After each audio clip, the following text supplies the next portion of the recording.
Suicide is often a taboo subject, but the fact is more than 2,000 Australians kill themselves each year.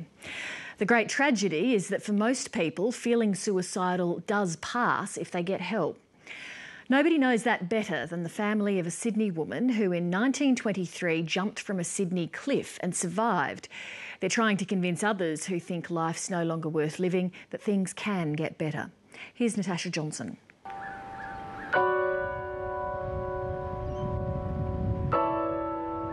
A drawcard for sightseers and a destination for those who've run out of hope. The beautiful rugged cliffs at the Gap at the entrance to Sydney Harbour have long been a notorious suicide spot. And it was here on the 14th of November 1923 a young Helen Nellie Bishop came unbearably burdened. The man she loved had returned from the First World War with injuries which would prevent them from having the family she dreamed of. All she ever wanted was to have children. So she was left in a little bit of a quandary where she loved this gentleman but couldn't have children. At just 23 years old, all seemed lost, but luck intervened. Within a millisecond of her jumping, a freak wave has come in from the ocean and rolled in over the rocks below. So instead of hitting rocks, she's actually hit deep water, and as a result of that, she has survived the fall. Then a second stroke of luck. Two Italian migrants, Vincenzo and Rosario Demento, were fishing nearby and rowed in to rescue her. They heard a sort of a muffled sound and they looked up and they could see someone floating down, and they pulled her into the boat and she was conscious and they rowed around the headland. People organised ambulances and things like that, and they just went home. They just went home, Our fishing's finished, let's go home. It was front page news at the time, but family members have only known snippets of the story until now. Always wondered what happened to your grandmother. Always wondered. Now we know. Nearly 90 years after that fateful day at the Gap, Nellie Bishop's grandchildren, Bill and George Bradbury, met Vincenzo Demento's grandchildren, Arthur, Vince and Angela, to fill in the blanks. Without what happened back then, certainly the two of us and many more wouldn't be standing here. So. Bill and George Bradbury's father, Bob, unearthed the story years ago while investigating the family history and found newspaper articles, including an interview with Nellie Bishop from her hospital bed. Everything was going against me and the whole world seemed wrong. They say I'm the first one to survive a jump over the Gap. It seems that I am not meant to die yet. Within a year of the lowest point in her life, Nellie Bishop met and married Lacey Bradbury, a police officer. She went on to have 8 children.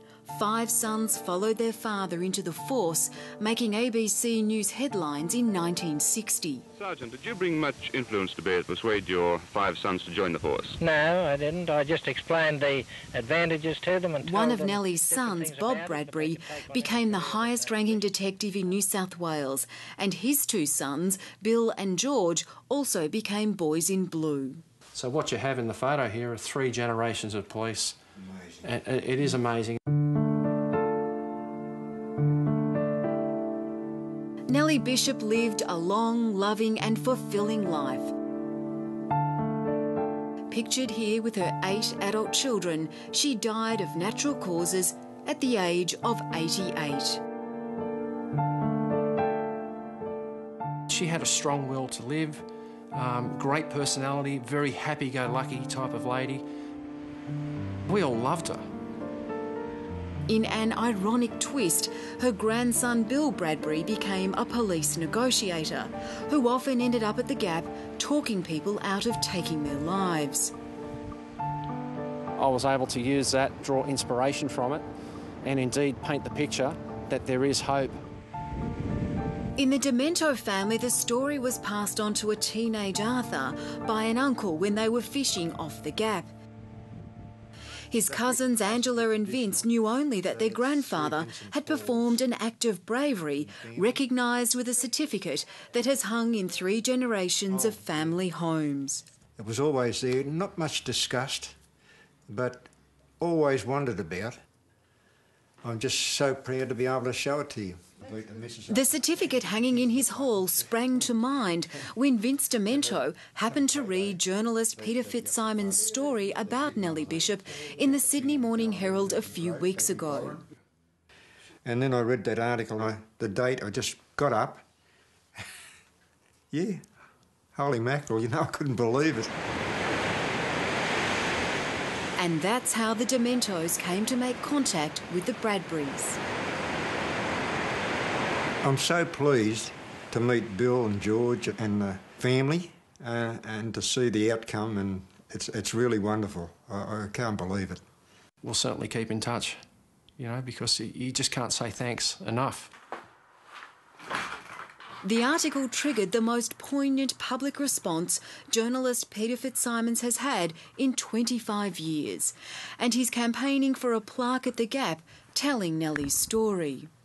On this one, the reaction was phenomenal. Deeply, deeply personal and emotional letters from people who'd lost loved ones to suicide, talking about if only they could have known that story. Hi, this is Lifeline. How can I help you? Suicide Prevention Service Lifeline says Nellie Bishop's experience is extremely common, pointing to a study of 500 people who were saved from jumping from the Golden Gate Bridge, which showed 90% of them went on to die of natural causes. The problems that seemed so difficult at that time can be addressed, and suicidality is not a lasting situation in their lives. So it's a message of real hope, I think. Lifeline believes a plaque at the Gap may be counterproductive, but endorses Nellie's family's desire to share her story widely in the hope of saving others. People obviously just reach the absolute bowels of their tolerance, their desire, their will to live. And it's actually breaking through that barrier of blackness to see that faint little glimmer of hope that can set them on the right path.